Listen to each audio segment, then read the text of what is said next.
Hi everyone, Radhe Radhe, Vande Mataram, जय हिंद। कैसे उम्मीद करता हूँ आप सभी अच्छे होंगे। आज हम क्लास 9 सामाजिक विज्ञान वार्षिक परीक्षा 2023-24 का बिल्कुल वैसा ही पेपर लेकर आया हूँ जैसा आपके एग्जाम में आने वाला है। हर जिले हर स्कूल में यही पेपर रहने वाला है। आप ये याद रखना, आपका कोड नंबर क्या है, बी। यही प्रश्न पत्र रहेगा आपका वार्षिक परीक्षा 2023-24 सामाजिक विज्ञान कक्षा 9 का।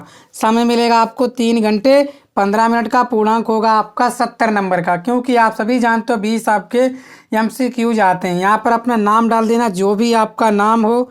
जैसे मैं यहाँ पे डाल देता हूँ, आप भी अपना नाम डाल देना और यहाँ पे अनुक्रमांक भी डाल देता हूँ।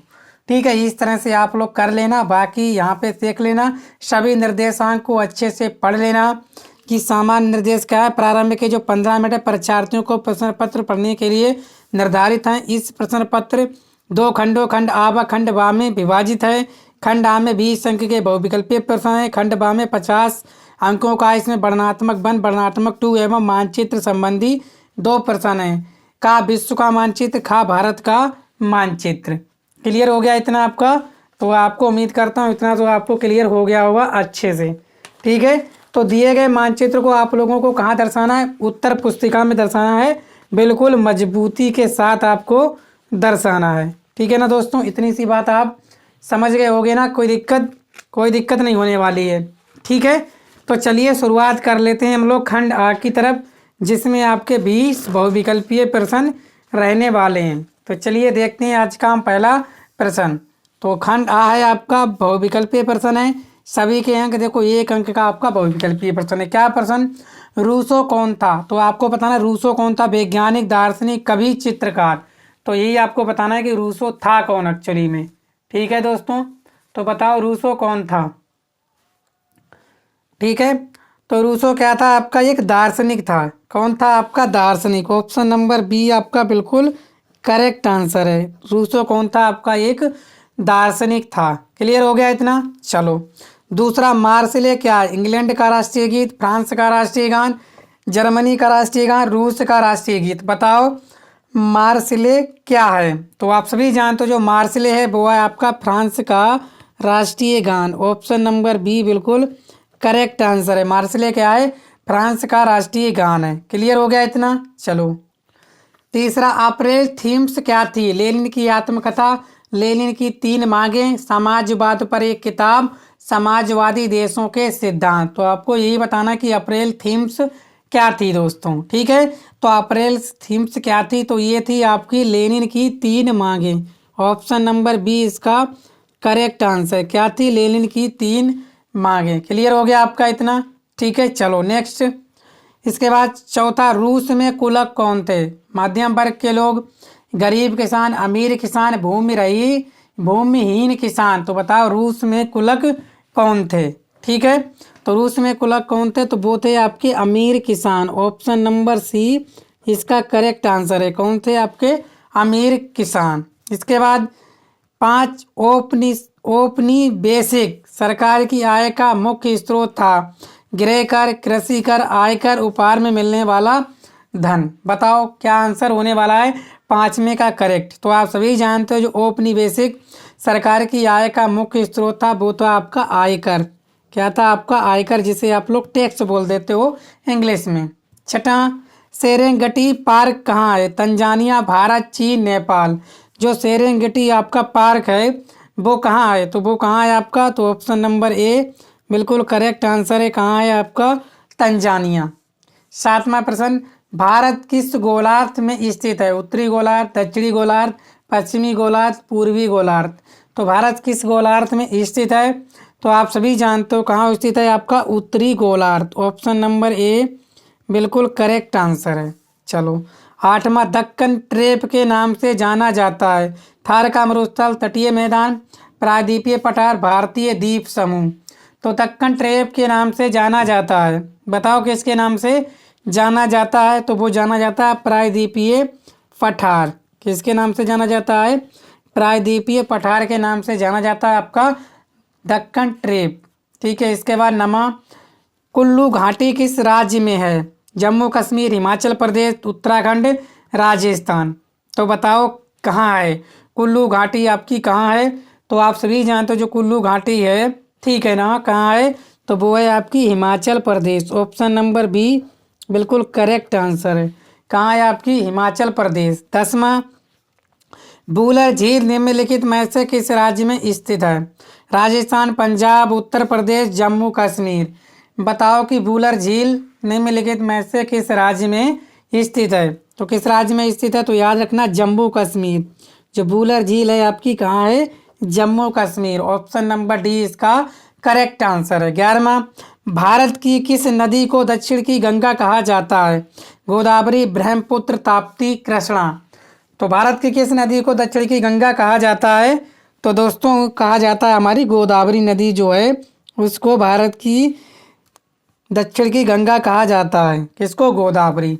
ठीक है। 12वां, काल बैसाखी का संबंध किस राज्य से? केरल, मध्य प्रदेश, असम, उत्तर प्रदेश। बताओ काल बैसाखी का संबंध किस राज्य से है? ठीक है। तो दोस्तों किस राज्य से है? तो याद रखना एमपी। किस राज्य से? एमपी मतलब मध्य प्रदेश से है। ऑप्शन नंबर बी इसका करेक्ट आंसर है। 13वां, भारत की जलवायु को कहा गया है मानसूनी जलवायु, गर्म जलवायु, ठंडी जलवायु, शुष्क जलवायु। तो भारत की जलवायु को कहा गया है कैसी जलवायु कहा गया भारत की? तो वो कहा गया आपकी मानसूनी जलवायु। ऑप्शन नंबर ए बिल्कुल करेक्ट आंसर है। इसके बाद 14, विश्व में सबसे अधिक जनसंख्या वाला देश है? चीन, भारत, जापान, ऑस्ट्रेलिया। तो सभी जानते हैं कि विश्व में सबसे अधिक जो जनसंख्या है वो आपके चीन की है। किसकी? चीन। ऑप्शन नंबर ए बिल्कुल करेक्ट आंसर है। 15वां, किस देश में महिलाओं को मतदान का अधिकार नहीं है? किस देश में महिलाओं को मतदान का अधिकार नहीं है? एस्टोनिया, सऊदी अरब, फिजी, मैक्सिको। मैक्सिको। बताओ किसका करेक्ट आंसर क्या है? तो वो है आपका सऊदी अरब। ऑप्शन नंबर बी बिल्कुल करेक्ट आंसर है कि आपका जो है किसमें? सऊदी अरब में महिलाओं को वोट डालने का अधिकार नहीं है। करेक्ट हो गया आपका। ठीक है। कहाँ? सऊदी अरब। संविधान सभा के स्थायी अध्यक्ष थे? राजेंद्र प्रसाद, भीमराव अंबेडकर, जवाहरलाल नेहरू, बाल गंगाधर तिलक। संविधान सभा के स्थायी अध्यक्ष थे तो आप सभी जानते हो कौन थे? डॉक्टर राजेंद्र प्रसाद जी संविधान सभा के स्थायी अध्यक्ष थे। Option number A. ठीक है। 17, भारतीय संविधान का निर्माण करने वाली सभा में कितने सदस्य थे? 260, 240, 299, 340। तो भारतीय संविधान का निर्माण करने वाली सभा में कितने सदस्य थे दोस्तों? तो कितने थे? तो वे थे आपके 299। ऑप्शन नंबर सी बिल्कुल करेक्ट आंसर है। कितने थे? 299। इसके बाद लोकसभा का सदस्य निर्वाचित होने के लिए न्यूनतम आयु होनी चाहिए? लोकसभा का सदस्य निर्वाचित होने के लिए न्यूनतम आयु होनी चाहिए। कितनी होनी चाहिए दोस्तों? 25 वर्ष होनी चाहिए। ठीक है। 19, मानव पूंजी का निर्माण होता है शिक्षा के निवेश से, प्रशिक्षण में निवेश से, चिकित्सा के निवेश से, ये सभी। ठीक है। तो मानव पूंजी का निर्माण होता है तो दोस्तों सभी से होता है, शिक्षा के निवेश से, प्रशिक्षण में निवेश से, चिकित्सा के निवेश में। तो ऑप्शन नंबर डी बिल्कुल करेक्ट आंसर है, ये सभी। 20, भारत में निर्धनता के कारण है? आर्थिक विकास का निम्न स्तर, सिंचाई के साधनों का अभाव, आय में असमानता, ये सभी। तो जब भी विकल्प ये सभी दिखे तो वही आपका करेक्ट हो जाता है। ठीक है। भारत में गरीबी के कारण क्या है? आर्थिक विकास का निम्न स्तर, सिंचाई के साधनों का अभाव, आय में असमानता। तो ऑप्शन नंबर डी बिल्कुल करेक्ट आंसर हो गया। अब हम करेंगे खंड बा वर्णनात्मक प्रश्न। ठीक है। लगभग 80 शब्दों में आपको उत्तर देना है। 4 अंक का पहला प्रश्न है कि डायरेक्टरी क्या थी? इसके प्रमुख कार्यों का उल्लेख कीजिए। अथवा अगर आपको ये आता तो ये कर देना, बोल सेविक कौन थे? व्याख्या कीजिए। इस दो में से कोई एक आपको कर देना है। ऊपर वाला कर देना आप। ठीक है। अच्छे से कर पाओगे, मुझे लगता है सबको पता होगा कि डायरेक्टरी क्या होती है। दूसरा, भारत को उपमहाद्वीप की संज्ञा क्यों दी जाती है? इसके 2 कारण बताइए। 4 अंक को। क्या भारत को उपमहाद्वीप की संज्ञा क्यों दी जाती है? इसके 2 कारण बताइए। ठीक है। आराम से बता सकते हो। अथवा भारत में जनसंख्या का वितरण, भारत में जनसंख्या वितरण को प्रभावित करने वाले कारक कौन कौन से हैं? चाहे आप ये कर दो, चाहे आप ये वाला कर दो। इसके बाद तीसरा प्रश्न लोकतंत्र के 4 गुण आपको लिखने हैं। लोकतंत्र के 4 गुण आप आसानी से लिख सकते हो। अथवा हमें संसद की आवश्यकता क्यों है? हमें संसद की आवश्यकता क्यों है। चौथा, बेरोजगारी शब्द की आप कैसे व्याख्या करेंगे। बेरोजगारी शब्द की आप कैसे व्याख्या करेंगे। अथवा भारत में खाद्य सुरक्षा कैसे की जाती है। इन सभी प्रश्नों को आप अच्छे से तैयार कर लीजिए, यही आपके एग्जाम में आने वाले हैं। ठीक है दोस्तों, इसके बाद हम करने वाले हैं वर्णनात्मक प्रश्न 2। लगभग 100 शब्दों में उत्तर देना है। कितने, 180 शब्दों में। 6 अंक के सवाल होंगे आपके 4। तो पहला क्या, नेपोलियन के उदय को कैसे समझा जा सकता है। अथवा मैं ये कर सकता हूँ 1917 ई की रूस की क्रांति के कारणों पर प्रकाश डालिए। प्रश्न देखो बहुत महत्वपूर्ण है, आप तैयार कर लेना, यही आपके वार्षिक परीक्षा में आने वाले हैं क्लास 9 सामाजिक विज्ञान के। छठा, बताइए हिमालय का निर्माण कैसे हुआ।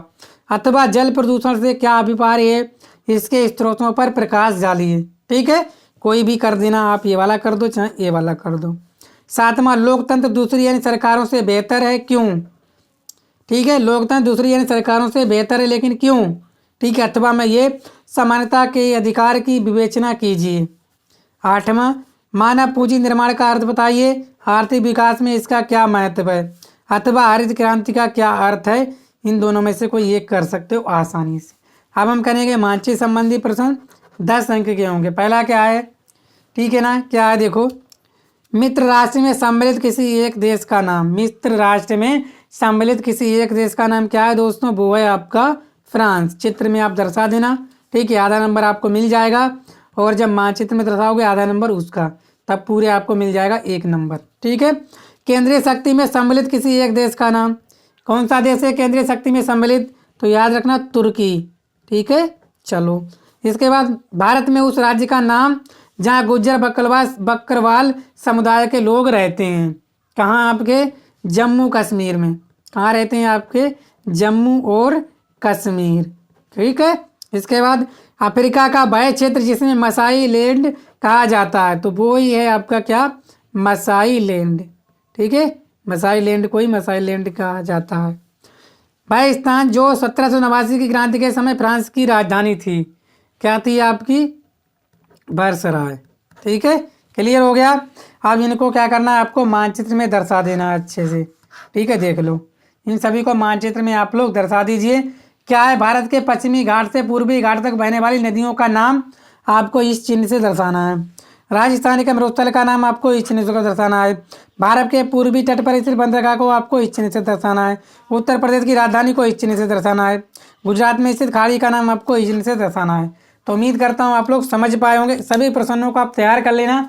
अगर आपको इन प्रश्नों के उत्तर चाहिए तो कमेंट बॉक्स में कमेंट कर देना, उत्तर सर आंसर कर देना, तो मैं आपको उत्तर सहित आपको बता देना वाला हूँ। ठीक है, तो वीडियो को आप लोग शेयर करना, चैनल पर पहली बार आए चैनल को सब्सक्राइब भी कर लीजिए। Thank you.